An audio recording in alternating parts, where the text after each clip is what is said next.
여러분 안녕하세요. 쉬운 국어, 재밌는 국어 세리쌤입니다. 오늘도 온라인 학교에 댕기해서 이렇게 들어와준 친구들 모두 반갑고 고맙습니다. 반가워요. 융융이 친구, 유월이 친구도 하이하이. 건이도 안녕. 반가워요. 자, 오늘도 여러분이랑 즐거운 수업 이어나갔으면 좋겠습니다. 여러분 덕분에 선생님이 있습니다. 그죠? 자, 수업 시작하기 전에 오늘도 학습지 다 출력해서 가지고 왔어요? 선생님 학습지 내용들은 전부 수업 중에 다 해결되는 게 많으니까요. 여러분 항상 출력해서 함께 보시면 도움이 될 거예요. 자, 그리고 지난 시간에도 너무 잘해줬지만 채팅창, 댓글창 항상 예쁜 말 고운 말로 챙겨 채워주세요. 우리가 수업 관련된 이야기들 많이 해줘야 선생님이 여러분들이 잘 이해를 하고 있는지, 헷갈리는 개념은 없는지 잘 도와줄 수 있으니까 수업 관련된 내용들로 많이 채워주세요. 오늘도 파란색 질문, 또 노란색 하트 천천히, 빨간색 하트 애정 표현도 많이 해주세요.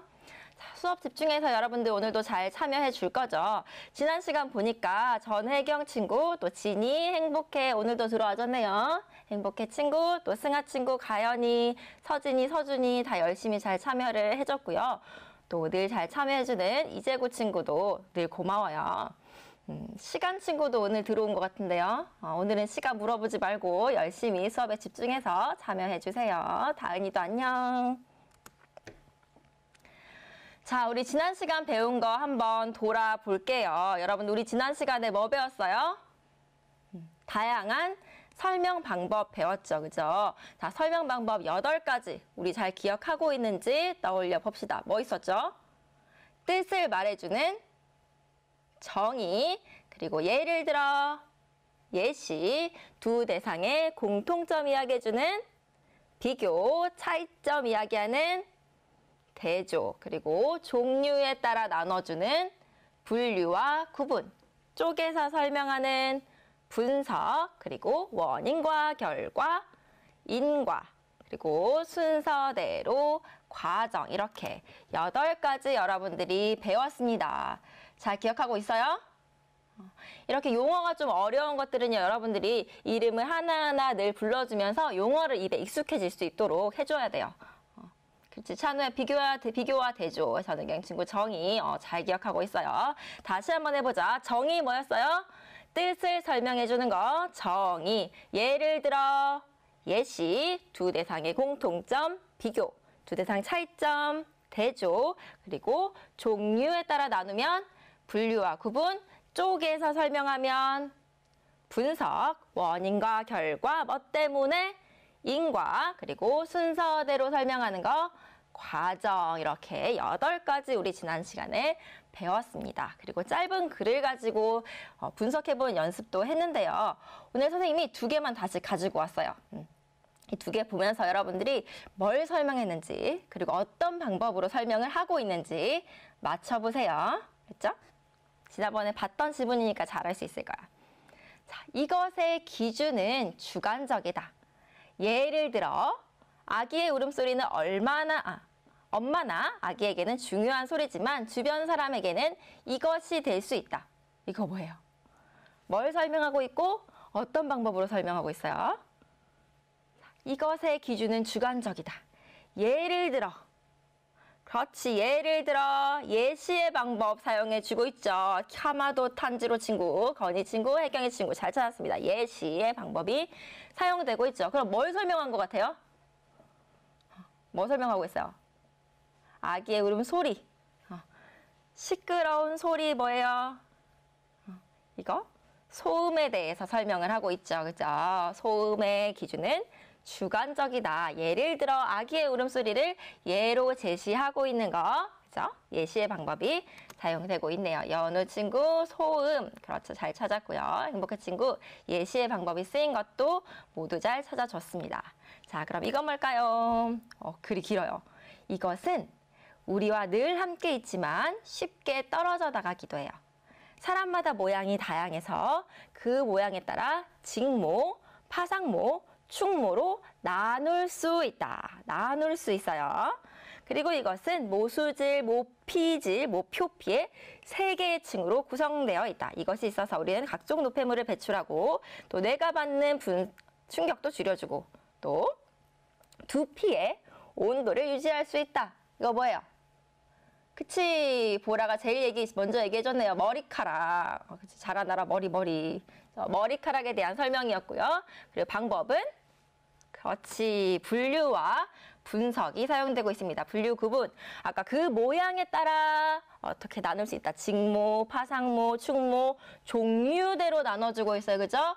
분류와 구분의 방법 사용이 되고 있고요. 그리고 머리카락을 가지고 모수질, 모피질, 모표피 이렇게 세 개의 층으로 쪼개서 설명을 하고 있죠. 그죠? 쪼개서 설명하는 거 분석의 방법이 사용되고 있습니다. 이게 만약에 한 편의 글로 써지는 거라면 이렇게 짧게 쓰지 않고 한 편의 글로 쓰는 거라면 분석의 방법 사용해서 한 문단, 분류의 방법 사용해서 한 문단 이런 식으로 글을 구성할 수 있겠죠.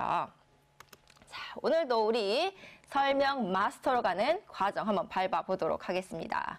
시간 친구 오늘 늦게 왔어요. 시간이 2명이구나. 자, 오늘은 시간 이제 물어보지 말고 열심히 해줘야 돼요. 알겠죠? 오늘도 설명 마스터 과정으로 들어가 보겠습니다. 이번 시간에는 우리가 설명문 쓰기에 대해서 한다고 했어요. 그래서 대상의 특성에 맞는 설명 방법을 선택해보고 어떤 설명 방법 쓰면 좋을까 선택해보고 그리고 쓰기 과정에 따라서 설명하는 글을 써보는 과정을 밟아보도록 하겠습니다. 오늘 배우는 내용도 역시 여러분들 가지고 있는 교과서에 이 단원에 해당되는 내용이니까요. 관련해서 함께 보시면 좋겠습니다. 자, 설명하는 글에 대해서 계속 이야기를 하고 있는데 설명하는 글은 뭐예요? 어떤 글을 우리가 설명하는 글이라고 하지? 설명하는 글 왜 쓸까요? 어떤 정보를 전달하기 위해 쓰는 거죠. 그렇죠? 정보를 전달하기 위한 목적으로 쓰는 게 바로 설명하는 글이에요. 자, 그러면 이때 이 정보는 어때야 할까? 객관적이고 정확한 정보를 담아줘야 되겠죠. 자, 그러면 설명하는 글 어떻게 쓸까요?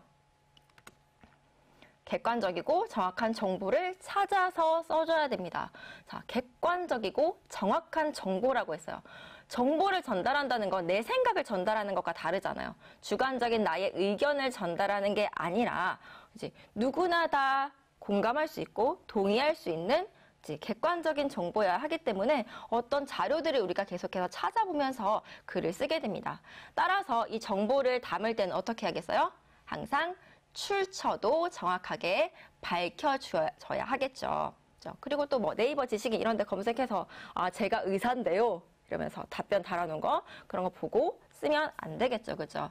책이나 인터넷 같이 인터넷에서 좀 믿을 만한 사이트들을 활용해서 정확한 정보를 담아주는 것이 필요하겠습니다.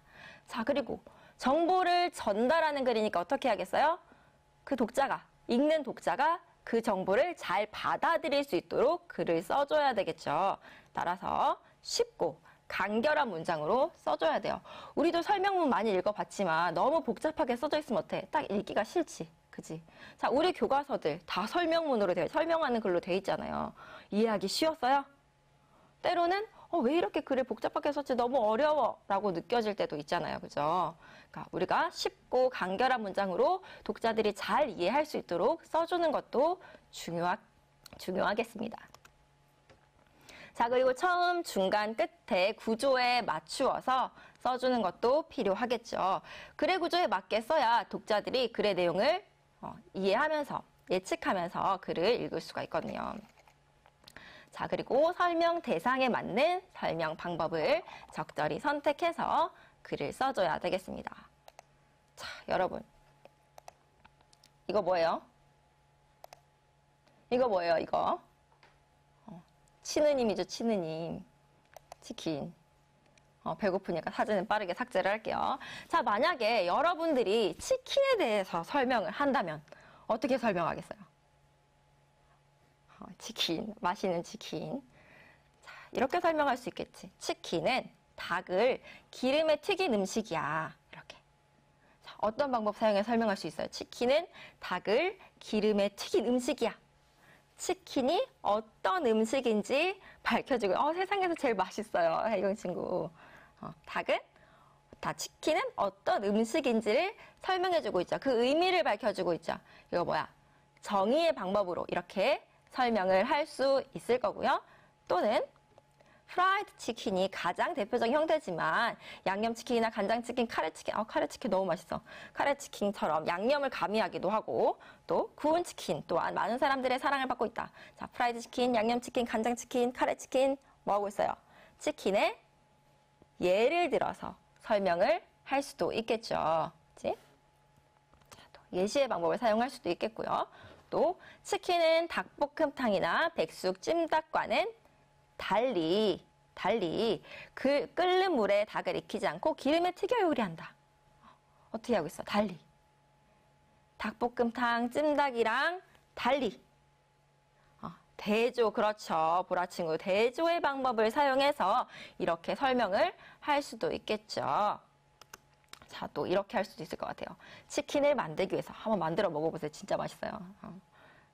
치킨을 만들기 위해서는 닭을 염지하는 작업을 해야 된다. 염지를 하고 또 튀김옷을 입혀서 끓은 기름에 180도로 끓인 기름에 담가준다. 10분 정도 튀기고 잠깐 건졌다가 다시 한번 튀겨준다.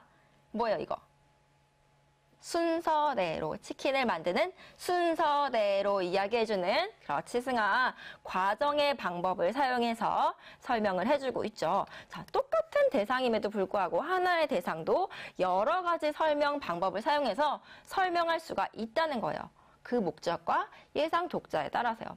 만약에 여러분들이 치킨을 만들고 싶어하는 사람한테 이 설명 만드는 사람을 대상으로 이런 글을 쓴다면 어떤 방법으로 설명을 해주겠어요? 과정의 방법을 사용해서 어떤 과정을 통해서 이제 치킨을 만드는지를 설명해 주겠죠. 만약에 외국인한테 우리나라 치킨에 대해서 소개를 한다면, 설명해 준다면 외국의 치킨 요리들, 닭 요리들과 비교하고 대조하면서 글을 써줄 수 있겠죠. 또 치킨이란 게 아예 뭔지를 모르는 어린애를 대상으로 설명을 한다면 치킨이란 이런 요리다. 예를 들어 이제 정의와 예시의 방법을 사용하면서 설명할 수도 있겠죠.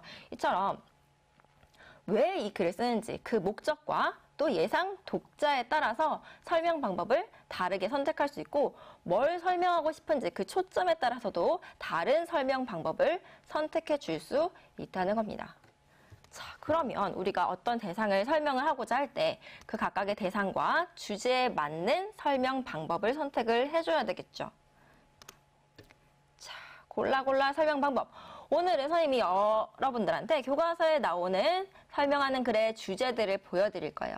그리고 이 주제들이 각각 어떤 방법으로 설명될지 그리고 설명하면 좋을지 여러분들이 같이 고민을 해주셔야 돼요. 고민을 해주셔야 됩니다. 자, 정의, 예시, 비교, 대조, 그리고 분류와 구분, 분석, 인과와 과정 중에 어떤 방법으로 이 주제들을 설명하면 좋을까 한번 고민해 주세요. 자, 우리 교과서에 이런 글의 주제가 제시되어 있습니다. 좋은 소음도 있다? 백색 소음 효과. 자, 백색 소음 효과에 대해서 설명을 하려고 해요.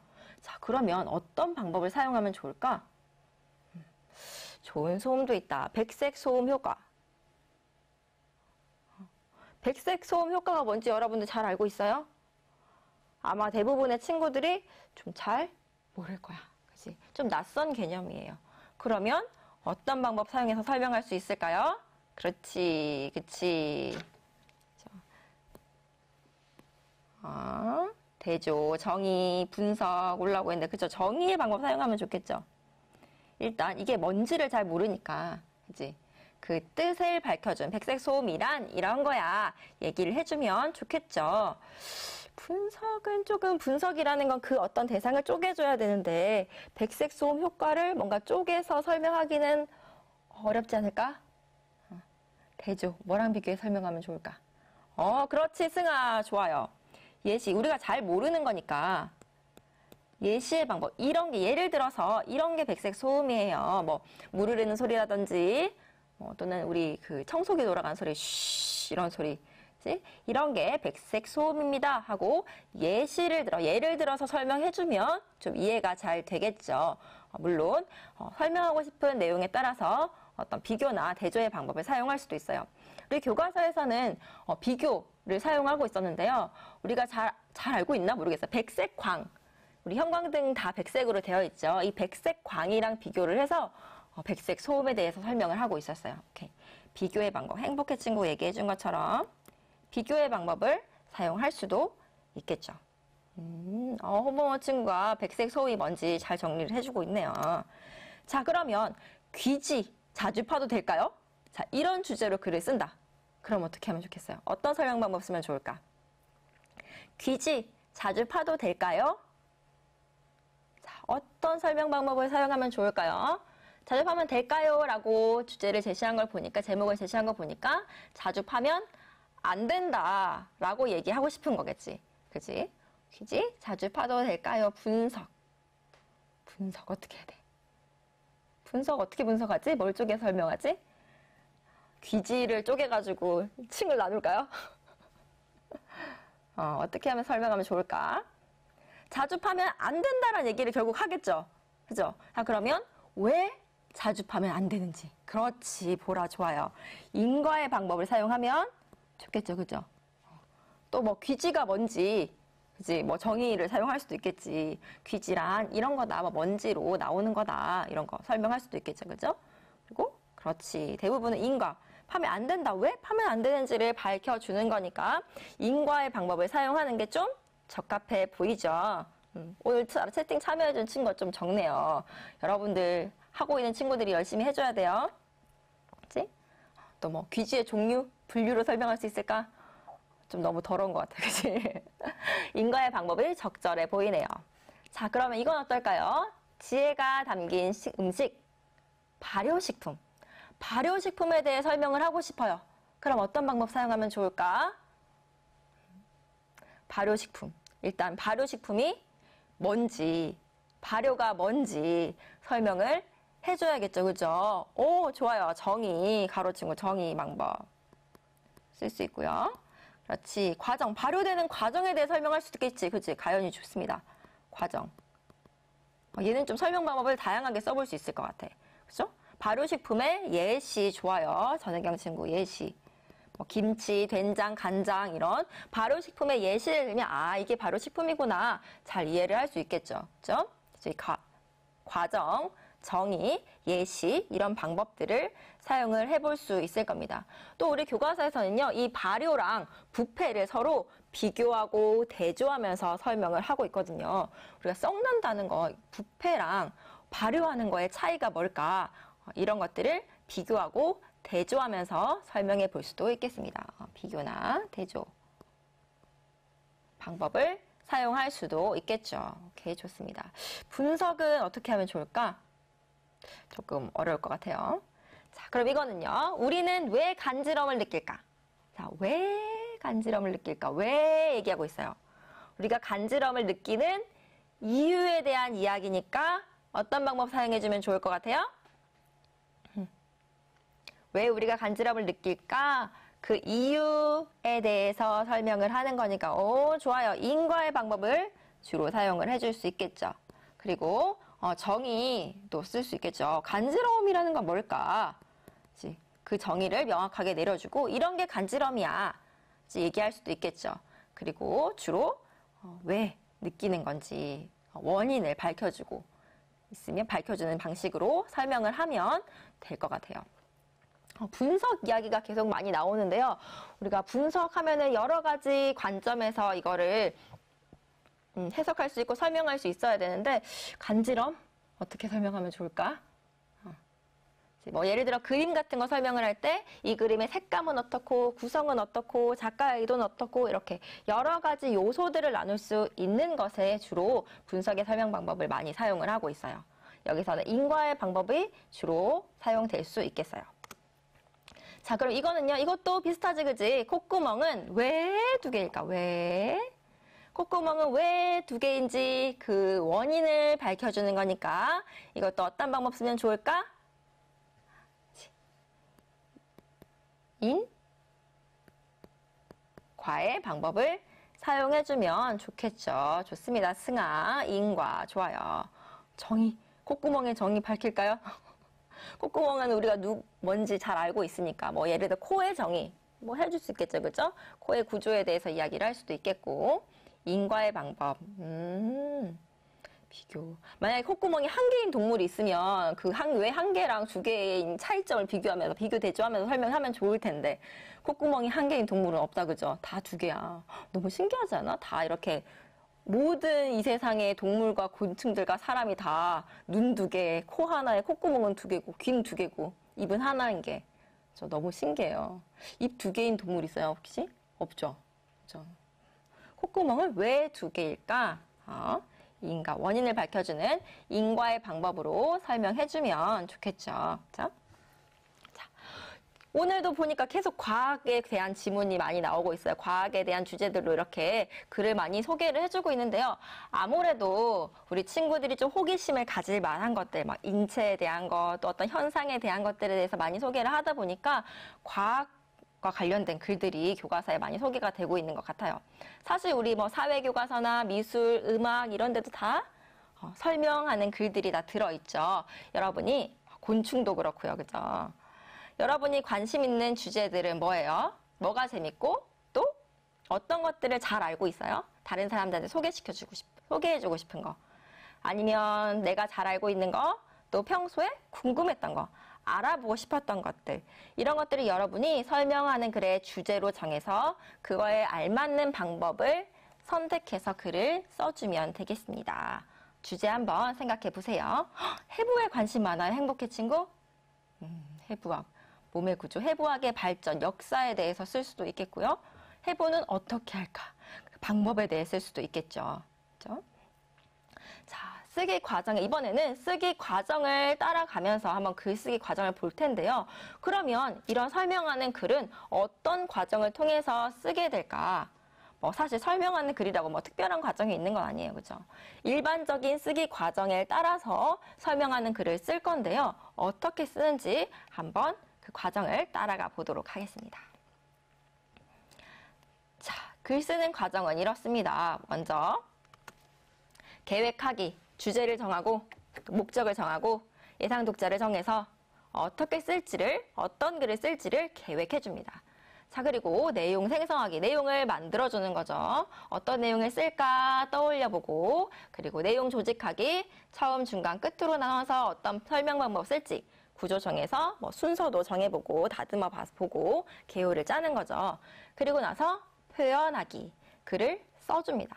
마지막, 고쳐쓰기, 이렇게 총 5단계로 글을 쓰게 되는데요. 이러한 과정들은 큰 틀 안에서 1, 2, 3, 4, 5 이렇게 순서대로 진행이 될 수도 있지만 고쳐 쓰다가 다시 자료를 찾을 수도 있겠죠. 내용 생성 과정으로 돌아가기도 하고 내용 조직 과정으로 다시 돌아가기도 하면서 획기적인 과정으로 흘러갈 수 있다는 거. 자, 그러면 쓰기 과정 한번 따라가 보겠습니다. 선생님은 오늘 콧구멍이 2개인 이유, 이거에 대해서 한번 글을 써볼게요. 주제는 콧구멍이 2개인 이유에 목적은 뭐겠어요? 콧구멍이 2개인 이유를 알려주려고 다른 친구들의 호기심을 해결해 주려고 이 글을 쓰겠죠. 그럼 예상 독자는 우리 다 중학교 2학년이니까 중학교 2학년으로 정할게요. 여러분들도 설명하는 글쓰기 주제를 정할 때 중학교 2학년 친구들이 관심을 가질 만한 주제로 선택을 해주면 좋겠습니다. 콧구멍이 2개인 이유, 중학교 2학년 대상으로 하는 거니까 뭐 단어 수준이나 어휘 수준도 그거에 맞춰서 조정을 할 수 있겠고요. 그리고 또 글의 길이도 중학교 2학년이 읽을 만한 글의 길이로 정해줘야 되겠죠. 만약에 초등학생을 대상으로 하는 거라면 조금 더 짧게 할 수도 있겠고요. 그렇죠? 자, 이제 콧구멍이 2개인 이유, 콧구멍이랑 관련해서 내용들을 떠올려 보겠습니다. 코와 관련해서 나의 경험 또는 어떤 자료를 조사해 줄 수 있을 겁니다. 그래서 내용 생성 과정에서는 자료를 조사하거나 내 경험을 떠올리는 등의 이런 글감을 모으는 과정이에요. 뭘 쓸지를 모아주는 과정입니다. 채팅이 잘 안 보여졌구나. 자, 그래서 이 친구가 코와 관련한 경험들을 이렇게 쭈르륵 떠올려 봤어요. 자, 감기로 코가 막혔을 때 내가 한쪽이라도 뚫리니까 편했다라는 경험에 대해 이야기를 하기도 하고 또 어떤 병원의 포스트나 홈페이지의 내용들을 둘러보기도 하고 또 백과사전이나 책을 통해서 내용을 찾아주기도 했어요. 자, 이렇게 자료를 찾을 때는요. 뭐를 같이 정리해 주는 게 좋아요? 자, 밑에 보니까 인체에서 살아남기, 구멍에서 발견한 과학, 홈페이지 이렇게 출처를 같이 정리를 해주고 있죠. 자, 글 내용 다 모은 다음에 나중에 돼서 이거 찾으려고 출처 다시 찾아야 돼. 이거 어디서 봤더라? 찾으려면 어렵겠지, 그지? 미리 정보를 찾을 때부터, 수집할 때부터 이렇게 출처를 잘 정리해주면 좋겠죠. 그쵸? 차은 친구 출처 잘 대답해줬어요. 그치? 출처를 같이 정리를 해줘야 나중에 이제 뭐 저작권이나 이런 문제도 좀 해결을 할 수가 있고, 그리고 독자들이 이 내용에 대해서 더 알아보고 싶을 때 이 출처가 안내 자료가 될 수도 있겠죠. 그리고 이 글의 신뢰성을 따져볼 때도 이 정보가 과연 신뢰할 만한, 믿을 만한 정보인가를 따져볼 때도 이 출처는 굉장히 도움이 될 겁니다. 함께 기록을 해주면 좋겠어요. 자, 이렇게 자료를 다 찾았어요. 열심히 찾았어요. 자, 그러면 내가 이 자료 다 열심히 찾았으니까 다 써야지? 이거 다 넣으면 되겠지? 다 쓰면 되겠지? 순서대로 다 써야지 하면 될까요? 힘들게 쓴 거니까, 힘들게 찾은 거니까 다 넣자, 다 쓰자 하면 될까 안 될까? 안 되겠지, 그지? 왜? 우리는 뭘 정했으니까. 그래? 주제를 정했잖아요, 그죠? 아니죠, 시간 친구. 주제를 정했으니까 꼭 필요한 것만, 그렇죠, 행복해 친구. 필요한 것만 넣어줘야겠죠. 우리 주제가 아까 뭐였어요? 콧구멍이 2개인 이유에 대해 쓴단 말이야. 코에 대한 모든 것을 다 쓰는 게 아니란 말이에요. 그쵸? 자, 그러면 콧구멍이 2개인 이유에 대해 설명을 할 때 좀 필요 없을 것 같은 거. 필요 없는 자료들을 한번 골라주세요. 주제와 관련 없는 자료들 빼주자. 그치? 뭐 물론 정리하고 요약하는 것도 필요하지만 필요 없는 자료, 주제와 관련이 없는 자료는 빼줘야 통일성이 있는 글이 될 수 있겠죠. 자, 그러면 이 내용들 중에 주제랑 관련 없는 것들 뭐가 있을까? 코가 막혔을 때 한쪽이라도 뚫리니까 편했다. 콧구멍이 2개인 이유랑 뭔가 연관이 있을 것 같아. 그지? 자, 그러면 이건 어때? 코골이가 심한 사람들은 무호흡증이 많다. 많이 나타난다. 코골이? 이런 거는 좀, 그치? 그죠. 찬우 친구, 행복해 친구. 개의 후각? 갑자기 왜 개의 후각이 나와, 그죠? 개의 후각이 인간보다, 사람보다 발달에 있다라는 내용은 콧구멍 2개인 이유랑은 별로 상관이 없을 것 같아, 그치? 자, 요 2개는 코골이 관련된 내용하고 개의 후각 관련된 내용은 빼도 괜찮겠죠, 그죠? 왜? 주제랑 관련성이 떨어지니까. 나머지는 뭐 코는 바깥 코와 뭐로 나눌 수 있다. 코의 구조에 대해 설명하는 것도 필요할 수 있겠죠. 일단 가지고 가보자. 나 코의 기능 가지고 가보자. 요거는 완전 필요하겠지, 그치? 콧구멍이 2개인 이유. 이거 나머지는 가지고 가보고 나중에 또 필요 없으면 그때 가서 빼면 되겠죠. 자, 요 내용들 가지고 그러면 글을 조직해 보겠습니다. 내용 조직하기. 처음, 중간, 끝으로 나누어서 아까 찾아준 내용을 순서대로 한번 글의 구조를 짜볼게요. 어떤 순서로 소개를 하면 좋을지. 자, 이건희 친구가요. 선생님 자료를 구할 때 자신의 경험을 써도 되나요? 자기의 경험은 뭘로 쓰면 좋겠어요? 그 경험이 만약에 많은 사람들이 공감할 만한 경험이라면 그렇지, 예시가 될 수 있겠죠. 그죠?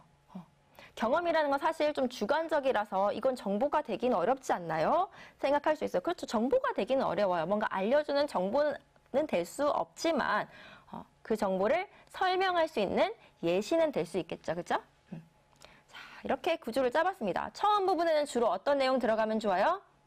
내가 쓰고 싶은 내가 오늘 글의 주제를 소개하고 그리고 독자들의 흥미를 끌 수 있는 요소들을 넣어주면 좋겠죠. 그리고 중간 부분에는 설명 방법에 따라서 순서를 짜서 내용을 넣어주면 되고요. 설명 내용 넣어주면 되고요. 마지막 부분에는 어떻게? 지금까지 했던 내용을 정리하고 요약하고 그리고 재현, 덧붙이는 말을 해주면 좋겠죠. 자, 이 친구는요. 처음 부분에서 콧구멍이 2개인 까닭에 대한 의문을 제기한다고 해서 왜 2개일까? 그치? 주제를 제시해주고 아까 우리 건이가 얘기했던 것처럼 경험. 잠시만요. 경험을 여기다 같이 써주면 좋겠죠.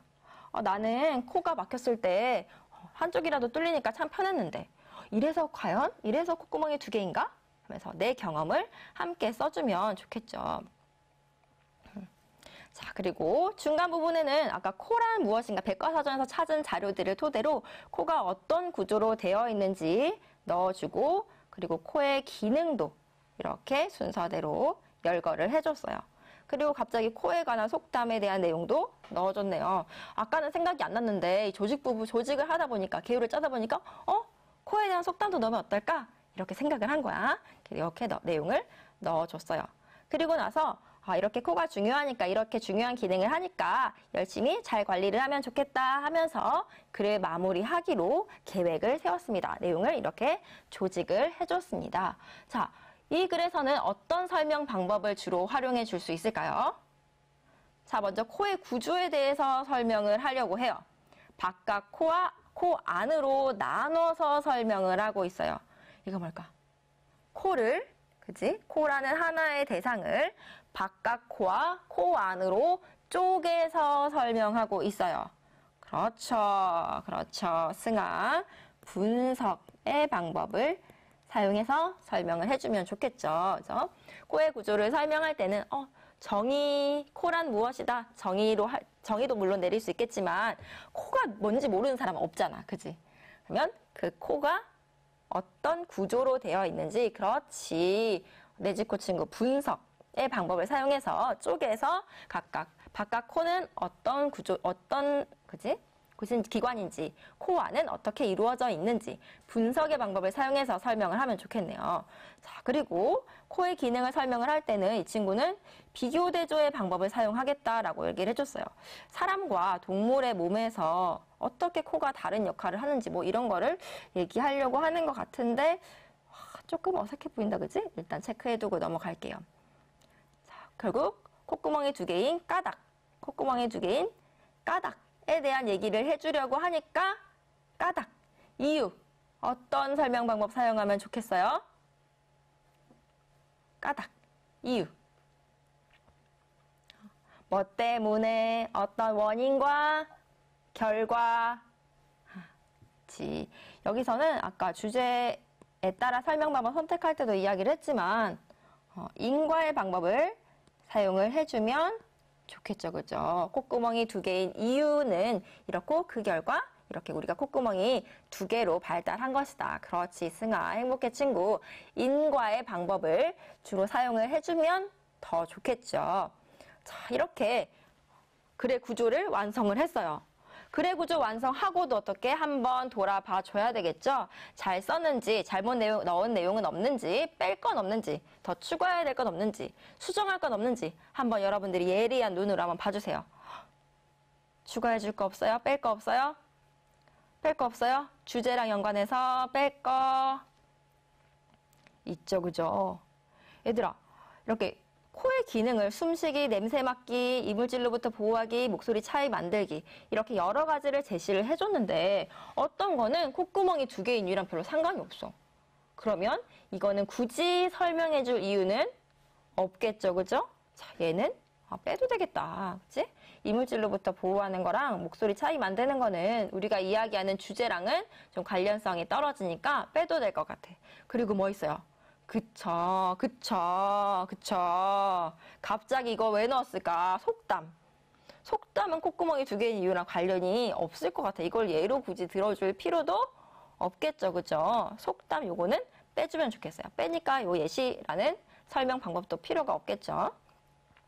이물질로부터 보호하기나 코에 관한 속담 이런 것도 빼주면 좋겠다. 여러분들이 이렇게 글의 구조를 짤 때, 내용을 조직할 때가 가장 중요한 순간이에요. 선생님이 만약에 수업 시간 중에 여러분들 옆에서 이렇게 글쓰기를 실제로 진행을 했다면, 설명하는 글쓰기를 진행을 했다면 가장 중점적으로 선생님이 관찰하고 개입해서 도와주는 부분이 어디냐면 바로 요 개요짜기 부분이에요. 왜? 개요 짜는 거는, 내용 조직은 글의 방향을 결정한 순간이에요. 왜? 이걸 바탕으로 그대로 이제 앞으로 글을 쓸 거거든. 그러니까 이제 어떤 내용을 넣고 빼면 좋을지, 그리고 흐름은 자연스러운지 이 단계에서 아주 잘 봐줘야 되겠죠. 그죠? 자, 이렇게 조직한 걸 바탕으로 이제 글을 쭈르륵 씁니다. 제목은 뭘로 정했어요? 콧구멍은 왜 두 개인가? 이걸로 정했어요. 제목 마음에 들어요? 글의 주제와 글 전체 내용과 연관성 있는, 머리 아파요. 글이 너무 많죠. 연관성 있는 주제 제목으로 잘 정해줬어요? 글의 이 제목은요. 글 전체의 내용을 포괄하면서도 독자들의 흥미를 끌 수 있는 걸로 선택을 해줘야 되겠죠. 그래서 여러분들이 글을 쭉 다 쓰고 항상 먼저 그 제목을 쓰지 말고 글을 다 쓰고 나서 충분히 고민하고 마지막에 글의 제목을 써주면 좋을 것 같아요. 주제나 이런 거 주제로 정했던 것들을 그대로 제목으로 쓰기보다는 전체적으로 다 쓴 후에 이 내용을 다 포괄할 수 있는 것 그리고 독자들의 흥미를 끌만한 걸로 제목을 선택해주면 좋을 것 같아요. 이 제목 나쁘지 않은 것 같아요. 뭐 콧구멍의 비밀 이런 것도 재밌을 거는 같지만 우리가 콧구멍의 비밀 전체를 다 파헤치는 건 아니니까 두 개인 이유에 대해서만 얘기를 하는 거니까 좀 너무 포괄적인 제목이 될 수도 있겠죠. 자, 이 정도로 제목을 정하고 글을 완성을 했습니다. 자, 글 완성했으니까 이제 끝? 이제 선생님 다 썼어요 하고 내면 돼요? 아니죠, 그죠? 고쳐 쓰기 해줘야 됩니다. 자, 그러면 뭘 고쳐 써야 돼요? 그죠? 그래서 맨날 제목이 안 맞았구나. 제목을 항상 마지막에 정해줘야 돼요. 자, 다 썼으면 이제 고쳐 써야 돼요. 뭘 써요? 뭘 어떻게 고쳐 쓰라고요? 어떻게 고치라고요? 선생님, 저 쓴다고 힘들었어요. 이제 고쳐 쓸 거 없어요. 라고 들고 옵니다. 고쳤을 거 있습니다. 잘 봐줘야 돼요. 그럼 어떻게 고쳤을까? 틀린 말 고쳐줘야 되겠죠. 그죠? 글 전체 수준에서, 문단 수준에서, 그리고 문장 수준에서, 단어 수준에서 이렇게 많은 요소들을 가지고 우리가 글을 고쳤을 수 있어요. 자, 글 전체 수준에서는 주제랑 관련된 내용인지 아까 우리 계속 관련 없는 거 뺐지 그지? 관련 없는 내용들은 과감하게 다 날려줘야 됩니다. 빼주고 또 문단과 문단이 알맞은 연결어로 연결되고 있는지 그리고 제목 아까 우리 봤었죠 그죠? 제목이 글 전체 내용을 다 포괄해주고 있는지 흥미를 끄는 제목인지 이런 것들 생각해 봐야 되겠죠. 그리고 문단 수준에서는 어때요?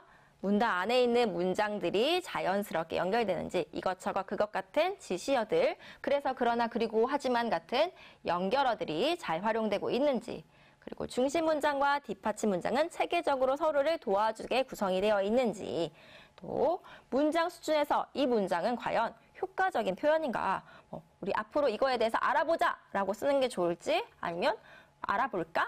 이렇게 의문형으로 쓰는 게 좋은지 이것은 과연 무엇일까? 이렇게 써주는 게 좋을지 효과적인 표현을 고민해 줘야 하고요.